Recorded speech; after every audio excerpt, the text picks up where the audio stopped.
David, defeat to Manchester City in the best v best programme. What are your reflections of the game? A really high level game. A game that I've just obviously spoke to the players there that they're actually really disappointed that they've not won the game, never mind having lost it. We've missed some good opportunities. We've had to spend a bit of time with the ball as we expected to do against this level of position, but I thought our structure at position was excellent. I thought some of our defending was very good, but I think we also showed real style when we had the ball as well and created some good moments, played through their pressure, found the right spaces to go and play in, particularly off their midfield too. So listen, we're pleased with a lot of aspects of what we did and how our performance was, but we're naturally disappointed because, irrespective of what the game is and what points might or might not be at stake, we've got a competitive group of players who want to go and win games of football within what we're asking them to do. So yeah, listen, a lot to be pleased about in terms of what we did, but the guys are just naturally disappointed they've not won the game. A great experience for the squad. What learnings can be taken from today? That in these types of games, if we're a wee bit loose technically, they spend too much time without the ball. So I think there's moments we were a little bit like that, but also moments we were really good, and got our kind of key players in positions that could cause Manchester City some problems. So a lot to be pleased out in that.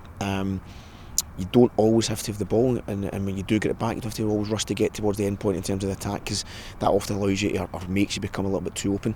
If we get a quick regain and always try and score off every moment. So there was a couple of times it was like that where we rushed to get to the end point and we didn't have to.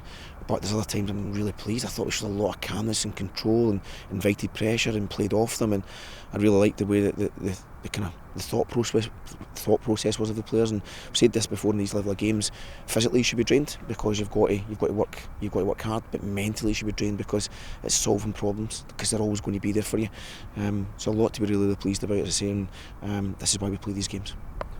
A new challenge awaits in the form of Blackpool next week. How can the team prepare for that fixture?